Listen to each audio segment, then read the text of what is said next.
अस्सलाम वालेकुम grade 7 students, क्या हाल है जी आपके। आपका पेपर आ गया है साइंस का और देख लीजिएगा आपका ये पेपर इंशाल्लाह लगेगा फुल और आप हासिल करेंगे मैक्सिमम मार्क्स। और आपने ये मार्क्स हासिल करने हैं तो आप जरूर लिखो इंशाल्लाह। ठीक है, कमेंट बॉक्स में लिख दो इंशाल्लाह। लिखने से आपको थोड़ी एनर्जी मिलती है और साथ साथ अल्लाह ताला की आपकी तरफ क्या हो जाती है, एक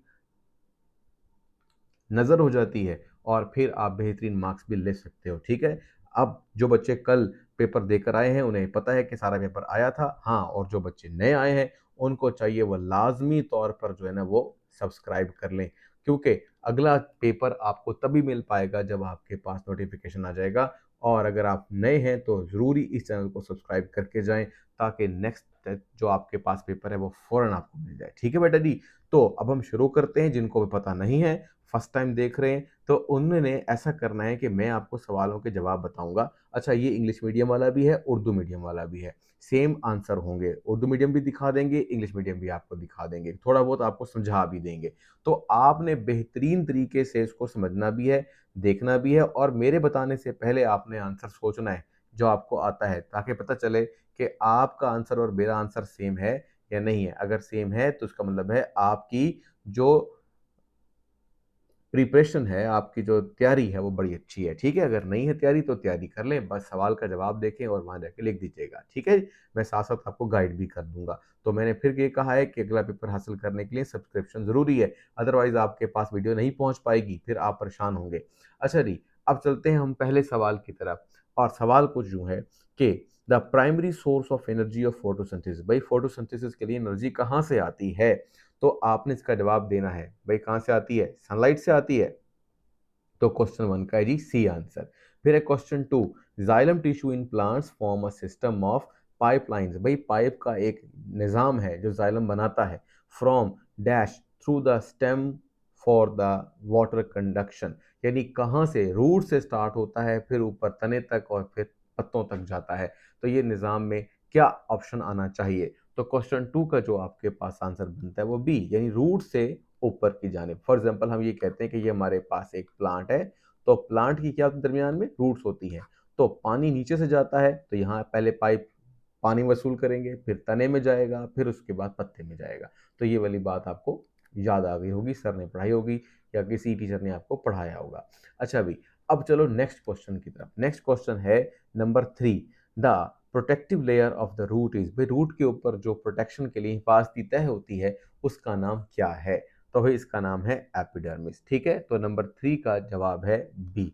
फिर नंबर नेक्स्ट आता है question 4, a farmer notice that, एक किसान ने ये देखा that tall trees in his field show sign of water stress, यानी उनमें पानी की कमी हो रही है ड्यूरिंग अ हॉट समर, जब गर्मियां होती हैं। What is the primary reason for this, क्यों हुआ है ऐसा, इसका असल, इसकी असल वजह क्या है। तो क्वेश्चन 4 का जो आपके पास आंसर आएगा वो आएगा सी। ठीक है, टॉल स्टेचर, यानी चूंकि बहुत लंबे हैं, पानी पहुंचते पहुंचते देर लग जाती है और जो पानी ऊपर जा रहा होता है वो इवेपोरेट हो जाता है, तो इस तरीके से पानी की किल्लत पेश आती है जब गर्मियां होती हैं। अच्छा जी, फिर उसके बाद आता है question number 5, a system that works for transport of material in our body is called, भाई वो कौन सा निज़ाम है जो हमारे जिस्म में मादा जात की तरसील करता है। तो उसका जवाब क्या आ रहा है, डी, शाबाश, सर्कुलेटरी सिस्टम, यानी हमारा ब्लड जो होता है वो सारे के सारे मटेरियल्स को पूरी बॉडी में मूव करता है। फिर है question number 6, the blood component that is responsible for the fighting infection, यानी हमारे जिस्म में अगर कोई जरासीम दाखिल हो जाए तो कौन फाइट करता है उनके खिलाफ। तो उसका जवाब क्या आ रहा है भाई, देखो सोचो। हाँ जी, इसका जवाब है बी, वाइट ब्लड सेल। याद रखना कि वाइट ब्लड सेल हमेशा मुदाफ़ती निज़ाम को बनाते हैं, यानी हमारे जिस्म में जरासीम से लड़ने का काम यही करते हैं। फिर अगला क्वेश्चन आता है जी, क्वेश्चन नंबर 7, लिखता है आर्ट्रियोल्स डिवाइड टू फॉर्म, भाई आर्टरीज, फिर आर्ट्रियोल्स, फिर उसके बाद क्या आता है, सोच के बताओ। तो ये आता है कैपिलरीज। तो हमारे पास इस तरह से छोटी 3 नालियां कैपिलरी हैं। Question number 8, if a person is experiencing shortness of breath, अगर किसी को हल्का हल्का सांस आ रहा है वाइल एक्सरसाइजिंग, जब वो भाग रहा है या एक्सरसाइज कर रहा है, what should we do, increase oxygen intake, तो वो ऑक्सीजन लेने के लिए क्या करे। तो जवाब क्या है जी इसका, तो इसका जवाब आपके पास बन रहा है बी, ब्रीद मोर डीपली, लंबे लंबे सांस ले, गहरे गहरे। आगे लिखता है question number 9, which type of the food helps to strengthen the immune system. भाई क्या खुराक खाएं जिससे हम मुदाफित में ताकतवर हो जाए, बीमारी से लड़ने की सलाहियत हो हमारे अंदर। तो इसका जवाब आपके पास आएगा ए, फ्रूट एंड वेजिटेबल खाएं, जिसमें बहुत सारे क्या होते हैं, विटामिन वगैरह होते हैं, जो हमारी खुराक के अंदर ऐसे अज्जा हैं जो हमें एक्स्ट्रा एनर्जी देते हैं बीमारी से लड़ने के लिए। क्वेश्चन नंबर है जी 10, the antibodies present in the mother's milk, माँ के दूध में जो एंटीबॉडी होती है उसकी एग्जाम्पल कौन सी है। तो जवाब है इसका सी, पैसिव इम्यूनिटी है। ठीक है, एक एक्टिव इम्यूनिटी होती है, एक पैसिव इम्यूनिटी होती है, ये आपको ताकतवर बनाती है और आप बीमारी से लड़ सकते हो। Question number 11, covid is caused by, जाहिर सी बात है ये एक वायरस था, ठीक है, जिसको हम कोविड वायरस या कोरोना वायरस बोलते हैं। अच्छा, फिर है जी क्वेश्चन नंबर 12, कहता है एयरबोर्न डिजीज, हवा में जो बीमारियां पैदा होती हैं जैसे कोविड-19 कैन बी प्रिवेंटेड बाय, आप उस बीमारी को कैसे कैसे बच सकते हो इन बीमारियों से। तो आप इसका जवाब क्या दोगे, इसका जवाब देंगे आप वेयरिंग द मास्क, ताकि वो गंदी हवा आपकी नाक में ना जाए और इन्फेक्शन ना फैलाए। फिर है जी क्वेश्चन नंबर 13, क्वेश्चन 13 कहता है the parasites sorry the particles present inside the nucleus of an atom, एक एटम के अंदर जो जर्रात मौजूद होते हैं उनका नाम क्या है। तो हमें पता है न्यूक्लियस के अंदर प्रोटॉन और न्यूट्रॉन होते हैं, तो कौन सा जवाब ठीक रहेगा, यानी इसका आंसर आ जाएगा बी, तो 13 का बी। फिर उसके बाद आते हैं 14 पर, the number of electrons present in the L shell, पहला क्या शेल होता है के, फिर होता है एम, फिर होता है एल, यानी तीसरे शेल में कार्बन के कितने इलेक्ट्रॉन्स होते हैं। ठीक है, तो आपने क्या जवाब देना है। तो देखो भाई, कार्बन के पहले शेल में होते हैं 2 इलेक्ट्रॉन, ठीक है, फिर उसके बाद होते हैं 4 इलेक्ट्रॉन, यानी टोटल मिलाकर 4 2 6 इलेक्ट्रॉन होते हैं कार्बन के पास। ये जो आपके पास सी के ऊपर 6 लिखा नजर आ रहा है, ये बताता है कितने इसमें इलेक्ट्रॉन और प्रोटॉन, इलेक्ट्रॉन प्रोटॉन बराबर होते हैं। तो ऑप्शन बी इसका दुरुस्त होगा, यानी चौथा 4 इलेक्ट्रॉन है इसके लास्ट शेल में, जो एल शेल भी कहलाता है। अब है question 15, which method involves applying the layer of the zinc to the iron, भाई आयरन के ऊपर जिंक क्यों चढ़ाते हैं, क्या यह क्या कहलाता है ये। तो इसका जवाब है ए, कैल्वेनाइजिंग, इस तरह आयरन बच जाता है जंग लगने से। क्वेश्चन नंबर है 16, what is required for combustion to occur, भाई जलने के अमल के लिए क्या जरूरी होता है। तो इसका जवाब बिल्कुल सादा सही है, और वो ये है कि आप डी, फ्यूल को, यानी फ्यूल लकड़ी कोयला गैस सब फ्यूल है, जब तक फ्यूल नहीं होगा जलने का अमल भी नहीं होगा। फिर है क्वेश्चन 17, सोडियम और क्लोरीन मिलकर सोडियम क्लोराइड यानी खाने का नमक बनाते हैं, identify the type of the bond, इसमें बॉन्ड कौन सा बनेगा। तो बेटा बॉन्ड है इसका आयनिक बॉन्ड। ठीक है, question 18, if the valency of the nitrogen is 3 and hydrogen is 1, then the formula of ammonia will be, तो अमोनिया का फार्मूला बेटा हमेशा क्या होगा, ऐसे होगा NH3। फिर उसके बाद नेक्स्ट क्वेश्चन आ रहा है question number 19, in which solvent salt is soluble, भाई सॉल्ट जो होता है, जो आयनिक होता है, वो किस में सॉल्युबल होगा, तो वो वाटर में सॉल्युबल होगा। तो जवाब आ गया 19 का ए। फिर उसके बाद आगे चलो, question number 20, alcoholic drinks are example of which type of solution, alcoholic drink यानी कि जो आप, अल्कोहलिक ड्रिंक का मतलब होता है जिसमें अल्कोहल हो, तो वो इसकी एग्जाम्पल है। तो इसका जवाब आपके पास आ जाएगा बी। ठीक है, the alcoholic drinks are example of which type of solution, liquid in liquid, क्योंकि अल्कोहल आमतौर पे वाटर में हल होता है, तो वाटर भी लिक्विड है और अल्कोहल भी लिक्विड है। अब है question number 21, which of the following is the value of gravitational acceleration, तो भाई इसका आंसर आपने 21 का देना है। तो 21 का जो आंसर आपके पास आएगा दैट इज कॉल्ड, सॉरी, ये आपके पास आएगा बी। ठीक है, 9.8, ये वैल्यू कांस्टेंट है, 9.8 10 मीटर पर सेकेंड या मीटर पर सेकेंड स्क्वायर। अब नेक्स्ट क्वेश्चन आपके पास आ रहा है question number 22, what happens to the speed of moving bicycle, एक साइकिल मूव कर रही है उसकी स्पीड के साथ क्या होता है, when force is applied in the direction of motion, अगर आप धक्का लगा दो उसको जिस सिमत में वो जा रही है, तो बताओ क्या होगा। तो वो कहता है, हाँ भाई क्या आंसर निकाला, तो उसका आंसर बनेगा सी। जैसी बात है, एक साइकिल चल रही थी, उसके धक्का मारा तो वो और तेज हो जाएगी। हाँ, अगर उल्टी स्पीड में धक्का लगाओगे तो फिर क्या होगा, वो साइकिल रुकेगी या फिर उसकी स्पीड कम हो जाएगी।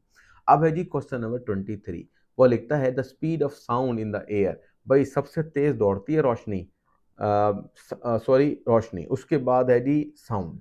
तो आप बताओ साउंड की स्पीड क्या होगी, क्वेश्चन 23। तो उसका जवाब है जी सी, 340 मीटर पर सेकेंड। अब है question number 24, wave produced by beating of drum. अगर आप एक ढोल को बजाते हो तो जो उसमें वेव पैदा होती है वो कौन सी होती हैं? तो उसका आंसर है जी डी, लॉन्गिट्यूडनल। अच्छा, फिर नेक्स्ट पे आ जाओ आप, और नेक्स्ट पर लिखेंगे 25, the highest point in transverse wave is called. भाई सबसे ऊंचा पॉइंट कौन सा होता है? तो इसका आंसर है डी, क्रेस्ट। ठीक है ना, आपको पता है कि वेव ऐसे ऊपर नीचे हरकत करती है, तो फिर इसको हम ऊंचाई को हम क्या कहते हैं? क्रेस्ट। ठीक है, और नीचे को ट्रफ बोलते हैं। उसके बाद आता है क्वेश्चन नंबर 26, द डिग्री पैमाइश ऑफ हॉटनेस और कोल्डनेस ऑफ एन ऑब्जेक्ट। भाई कोई जिस्म कितना गर्म या ठंडा है, ये आप किससे पहचानते हो या क्या चीज आप देखते हो? तो इसका आंसर आ रहा है 26 का सी, यानी कि टेम्परेचर बताता है कोई चीज कितनी गर्म या ठंडी है। फिर है जी question number 27, the boiling point of water is. भाई पानी का बॉइलिंग पॉइंट ये तो पता है 100 होता है, पर वो सेल्सियस में होता है। तो केल्विन में 273 ऐड कर दो तो 373 केल्विन बन जाएगा। तो आपके पास जवाब हुआ 27 का सी। फिर नेक्स्ट आता है question 28, transfer of heat from one part of the iron rod to the other part. भाई लोहा एक तरफ से गर्म हो रहा है, तो आहिस्ता आहिस्ता गर्मी चलते हुए दूसरी तरफ भी चली जाएगी, यानी पूरा का पूरा रॉड गर्म हो जाएगा। इस अमल को हम क्या कहते हैं? कंडक्शन। ठीक है, तो 28 का आपके पास आंसर बन गया सी। फिर उसके बाद question number 29, the moisture is removed from which item to preserve it. The यानी मॉइस्चर हम क्यों निकाल, या नमी हम क्यों खत्म कर देते हैं किसी चीज को बचाने के लिए, तो वो क्या है? तो 29 का आंसर बनता है हमारे पास डी, पिकल। पिकल कहते हैं अचार को, क्योंकि अचार में अगर नमी आ गई तो फफूंदी लग जाएगी, खराब हो जाएगा। क्वेश्चन है 30, drip irrigation is use to watering. कहता है आहिस्ता आहिस्ता, ड्रिपिंग मतलब है पानी की बुछार कर कर हम पानी लगाते हैं, वाटरिंग पानी लगाते हैं। Which part of the plant, plant के किस हिस्से के अंदर? तो इसका जवाब बनता है 30 का सी, यानी रूट के अंदर। फिर ये इसमें टेक्निक ऐसी होती है कि इसमें ना ये आपके पास क्या है, ये समझो प्लांट है, ये सारे के सारे प्लांट उगे हुए हैं। अब होता ये है कि इनकी जड़ें होती है नीचे, ये तो सबको पता है, और ऊपर मट्टी है। अब क्या करते हैं, हम पाइप लगाते हैं। पाइप का मतलब है कि समझें कि यहाँ पर हमने पाइप लगा दी, ये पानी का पाइप है, इसमें जगह जगह सुराख कर देते हैं। जब सुराख करते हैं तो हल्का हल्का पानी बाहर निकलता है, इसे ड्रिपिंग कहते हैं। तो अंदर पानी भर जाता है, और इस तरीके से ये प्रोसेस में रूट को पानी मिलता है, इसको ड्रिपिंग बोलते हैं। ठीक है, ये बात अब आपको समझ में आ गई होगी। अच्छा, अब एक क्वेश्चन और हमारे पास आ रहा है, और वो क्वेश्चन क्या है? क्वेश्चन नंबर हमने कर लिया था 30, अब है 31। अब क्वेश्चन नंबर जो 31 है, the force which keep the planets and moon in orbit. भाई क्या वो ताकत है जो बड़े प्लैनेट्स को, जमीन को जैसे ऐसे कह लो, और चांद को गोल गोल घुमाने पे मजबूर कर देती है? तो इसका आंसर आपके पास बन रहा है ए, ग्रेविटी। फिर है question 32, what effect the speed of lunar winds. ठीक है, लूनर विंड पर क्या चीज़ असरअंदाज होती है? तो 32 का जो आपके पास आंसर आएगा वो आएगा सी, मून्स ग्रेविटी। भाई लूनर कहते हैं, हमेशा कभी आपने सुना होगा लूनर इक्लिप्स, इसका मतलब है चांद ग्रहण।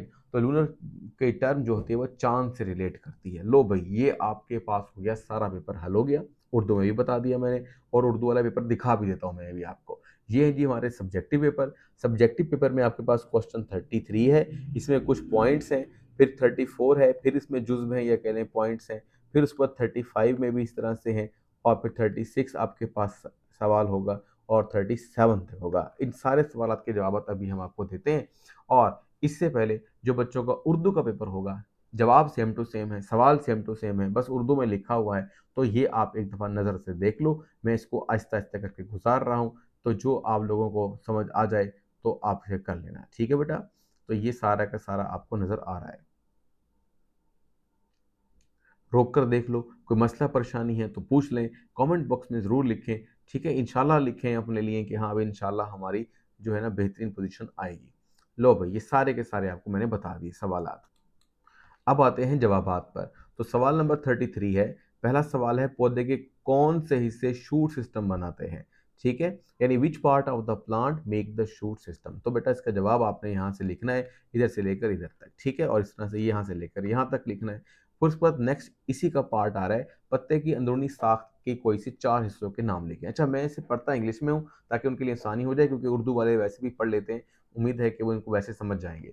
तो यहाँ पर आपके पास सवाल आ गया, तो उसका जवाब आपने कैसे लिखना है, यहाँ से लिखना है कि इधर से इधर, और इसी तरीके से यहाँ से लेकर इधर तक। नेक्स्ट क्वेश्चन है, right any one function of the following tissues, xylem, phloem, palisade और पैरेन्काइमा टिश्यूज के बारे में आपने एक एक क्या लिखना है, फंक्शन लिखना है। तो जवाब इसका बस आपने यहाँ से लेकर यहाँ तक, या फिर यहाँ से लेकर आप यहाँ तक, यानी 1 से लेकर आप जो सबको एक एक करके डिस्क्राइब करेंगे। अब नंबर नेक्स्ट आ रहा है सवाल नंबर 34। इसके अंदर मुदाफ़ती निज़ाम या फिर हम डिफाइन द इम्यूनिटी सिस्टम। तो बेटा इसमें आपने आंसर यहाँ से लेकर यहाँ तक, और उर्दू वालों ने यहाँ से लेकर यहाँ तक इसका जवाब देना है। इसको रोक कर लिखो, लिखना बहुत अच्छी बात है, अगर आप लिख लोगे ना बेटा जी तो आपका सवाल जवाब याद हो जाएंगे, और फिर इंशाल्लाह एग्जाम में लिखने में भी मसला पेश नहीं आएगा। अगला सवाल है, what is the function of bone marrow. भाई जो बोन मैरो है या हड्डियों का गूदा है, उसका क्या फ़ायदा है। तो यहाँ से लेकर यहाँ तक लिखेंगे, और ये वाले यहाँ से लेकर यहाँ तक लिखेंगे उर्दू वाले। फिर नेक्स्ट क्वेश्चन आता है जी, इन्फेक्शन से बचने के 4 तरीके बताओ, कैसे प्रिवेंट करोगे, बचोगे इन्फेक्शन से। तो उसका जवाब यहाँ से लेकर यहाँ तक, और इसका जवाब यहाँ से लेकर यहाँ तक होगा। अगर कोई सवाल समझ में नहीं आ रहा तो फिर आपने कमेंट में लिख के बताना है, सर ये बात समझ नहीं आई है, मैं इंशाल्लाह उसको बता दूंगा, समझा दूंगा आपको। फिर नेक्स्ट आता है जी के what is the role of oxygen in the combustion, यानी कि ऑक्सीजन का क्या किरदार है। तो हमने यहाँ पर लिखना है यहाँ से लेकर यहाँ तक, या फिर यहाँ से लेकर आपको यहाँ तक लिखना होगा।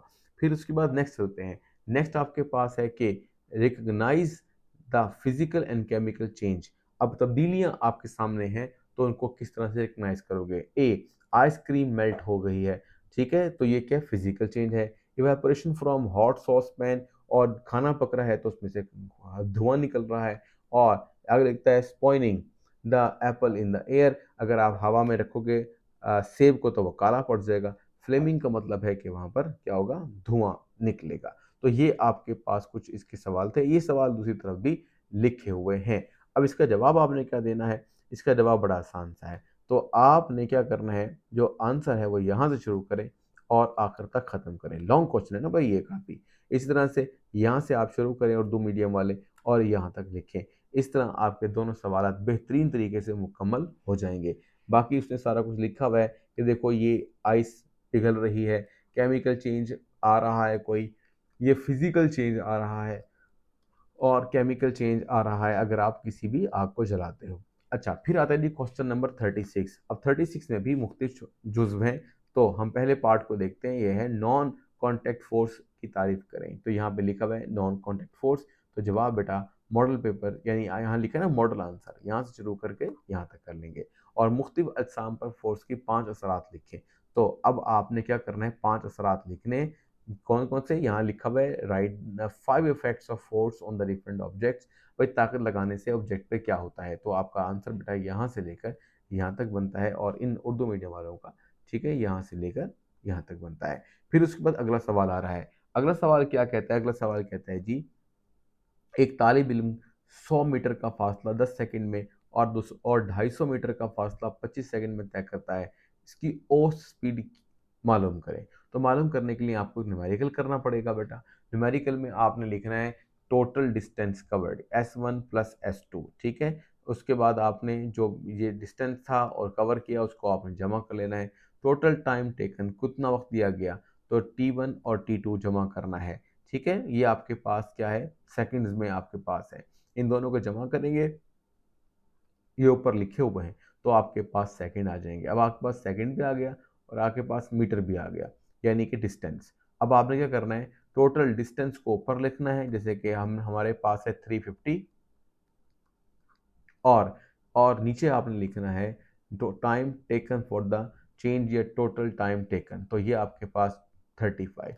इसको जब आप हल करोगे तो आपके पास 10 जवाब आ जाएगा। यही आपने इंग्लिश में करना है और यही सब कुछ आपने उर्दू में करना है। और इस तरह से मार्क्स पूरे मिल जाएंगे बच्चे को। और इसके बाद तकरीबन आखिरी हिस्से आ रहे हैं। आखिरी हिस्सों में बेटा फिर देखो, ये सवाल नंबर 37 है, ग्रेविटेशनल फोर्स की तारीफ करें। 2 नंबर का सवाल था, तो इसके अंदर आपने थोड़ा सा हिस्सा लिखना है, जैसे कि यहाँ से लेकर यहाँ तक लिखना है, और मॉडल आंसर भी यहाँ से यहाँ तक होगा। फिर है ज़मीन की सूरज के गिर्द गर्दिश की वजाहत करें, यानी ज़मीन सूरज के गिर्द घूमती है, तो इसका जवाब आपने यहाँ से लेकर यहाँ तक करना है। और फिर आखिर में जो है वो कुछ हिस्से आ रहे हैं, ये एक और भी आपका रह गया था, वजाहत करें चांद की ग्रेविटेशनल पुल की वजह से टायर्स कैसे बनती हैं। तो आपने इसका जवाब लिखना है बस यहाँ से लेकर यहाँ तक, और इस तरह आपका ये आखिरी पेज कंप्लीट हो जाता है। और उम्मीद है कि आपको सारा समझ में आ गया होगा। ठीक है जी। तो जो लोग अब तक यहाँ पे मौजूद हैं, यकीनन उनको बहुत कुछ समझ में आया और बहुत कुछ मिला। तो बेटा सब्सक्राइब ज़रूर कर दें, इससे हमें भी पता चलता है कि आप लोग क्या देख भी रहे हैं कि नहीं देख रहे। और साथ साथ बेटा लाजमी तौर पर जो है दुआ भी करते रहें। जितनी दुआ करेंगे, दुआ करें भी सही, दुआ लिखें भी सही, तो इंशाल्लाह आपको बेहतरीन नताइज हासिल होंगे। ठीक है जी। तो विद द बेस्ट विशेस, आपके अच्छे से अच्छे पेपर हल हो जाएं, मैं आपके लिए दुआ गो हूँ। और मिलते हैं अगले, आप जो आपका टॉपिक होगा, या कह लो अगला जो आपके पास पेपर होगा, उसको हम देखेंगे बेटा।